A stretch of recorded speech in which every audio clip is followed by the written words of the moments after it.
At 30, the ATF offering some rewards for information leading to the recovery of a lot of stolen guns and the arrest of more potential suspects. So this all comes after the recent string of burglaries at gun shops in northern Kentucky and also in the Cincinnati area. Brittany Harris spoke to an ATF agent who says some arrests have been made, but the majority of the firearms still have not been found. It's imperative that we recover the remaining firearms. We know that when these burglaries occur like this, these thefts occur, the firearms are immediately transferred in the hands of people that shouldn't have them. The ATF says nearly 100 firearms were stolen in recent gun shop burglaries. To the date, we've only recovered about 10 of those firearms, which means there's about 90 firearms that we believe remain on the streets of Cincinnati. ATF Assistant Special Agent in Charge John Noakes says so far at least 8 arrests have been made, mostly juveniles between the ages of 13 and 16 years old. They certainly felt comfortable traveling together and committing felonies. On August 17th, suspects drove a vehicle into Trigger's Firearms in Florence to get into the store and steal multiple guns.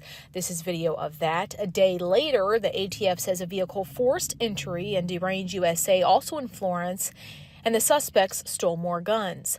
Range USA in Newtown was also targeted, but boulders placed outside of the shop prevented the suspects from being able to get in. The ATF says they believe there were at least 6 burglaries or attempted burglaries by the same group. In addition to the firearms that we have recovered, we also, law enforcement has recovered about 6 stolen vehicles that were being used by this group to commit these burglaries. The ATF says they believe the stolen guns are still in the Cincinnati area. They urge anyone who might have one or information on where they could be to call 1-888-ATF-TIPS. And one of the questions I would ask the citizens are, not only maybe did you see someone that had a large amount of firearms, but maybe someone has recently asked you to store firearms for them. Or maybe they tried to sell you a firearm that was maybe cheaper than usual, or the circumstances just didn't add up. That may be one of these firearms that we'd love to come talk to somebody on.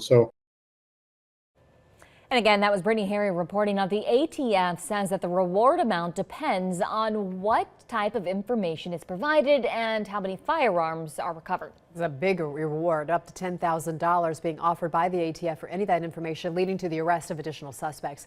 You can submit a tip. We have information on how to do so on our website, fox19.com.